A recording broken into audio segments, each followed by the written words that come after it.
Welcome to the Geekfest Fan Film Star Wars Star Trek Fan Film Panel. Thank you guys for being here.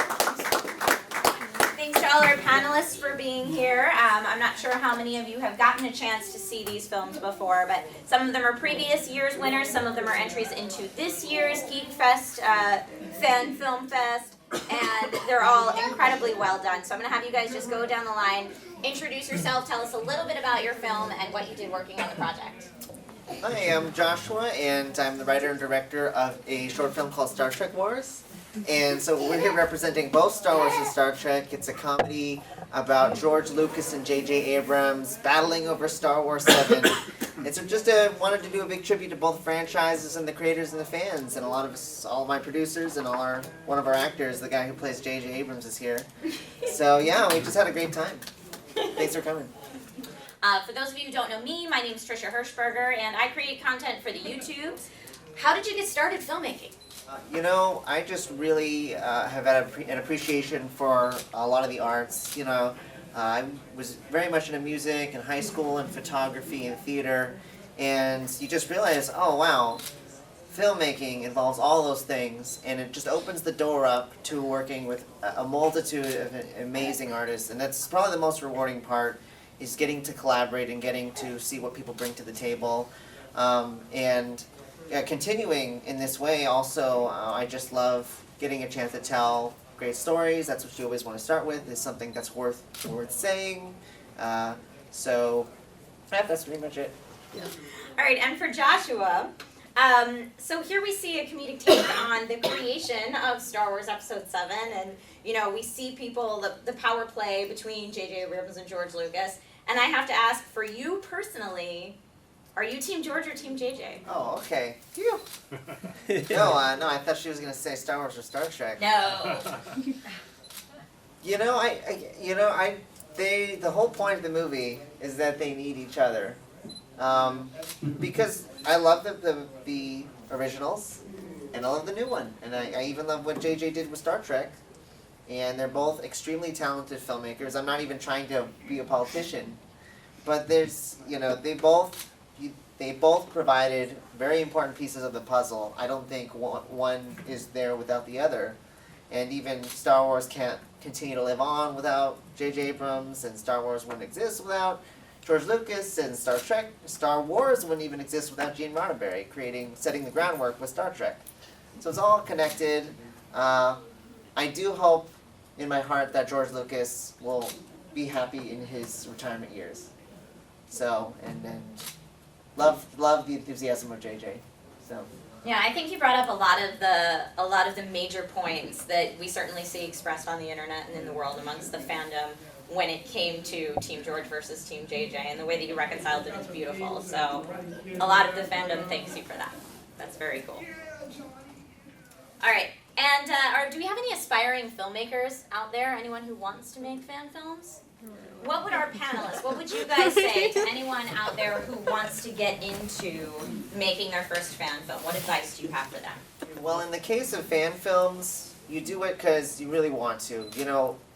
Part of the difficulty is that I don't know that we're going to go sell our content, because it does have certain relations. So you're doing it because you really love to do it. And if it really is your first film, figure out the craft. The first one is not going to be good. We all made 5, 10, however many films before we got to something that we liked. But more importantly, keep asking questions, keep making the connections, set the deadlines for yourself, because it just has to be done. You have to do it. You have to trial and error. It's kind of rocky, and then eventually you might get to something that you like and maybe want to put some money into, and you grab 100 of your closest friends, and then you do it. Just go do it. Just do it. No excuses. Go home. Start writing. Awesome. Joshua, I'm glad that you brought up, the obstacle that you overcome making a fan film, because it's someone else's intellectual property, so you can't hope to sell it a lot of the traditional distribution ways that filmmakers look at. So once you guys are out there and you've made your fan film, how do you recommend that they go about getting it out there and getting people to see it? What's the next step when it comes to fan films? Is that okay? Well, yeah, I'm learning that today. I really am. I think maybe we all are. And I am having a great time just hearing reactions from fans. Our screening went very well today, so thanks to you who were there, and just connecting with other people. We've been able to accrue over 1,000 people on social media in the last year. Awesome. No money put into that. And we're still hoping to go places. We're reaching out to all the fan groups. We've done podcasts, a lot of the fan podcasts. Yeah, and then George here, I think, also has done a lot of work with that. What's coming next for you? Yeah, well, I'm also looking forward to the sequel to Star Wars musical. So go look his up. But also, this is, I don't know how exciting this is, but we're putting together a lot of behind the scenes for Star Trek Wars. So our film is available to watch online. I hope you get a chance to check us out. We have flyers around. But also, we're working on DVDs and stuff like that because we're all nerds and we want a physical copy to put on our shelf, right? With all the, I think we have twice as many bonus features as the length of the movie.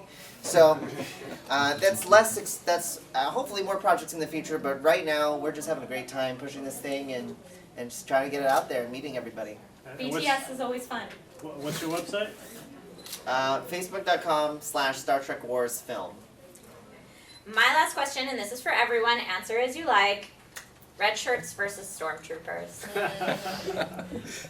Well, what I'm thinking is, even though red shirts do die, they die heroically in the line of duty. And stormtroopers, they have no excuse. They're just bad shots. And they're also part of the Empire, so that's no good. So and there's never an end to the supply of red shirts. So they haven't killed all of us off yet. So I'm thinking red shirts. Question for you for those of you, most of your series have touched on pre-existing franchises. Have any of you had interesting experiences with coming up against distribution and copyright? I mean, he said it, don't make any money and you're golden. But in terms of, we had a lot of discussions, are we going to be difficulty? I think for us, our goal was to create something original that had an original story, that wasn't simply just reiterating the characters or just blatantly reusing things. And I think we did a really great job of that.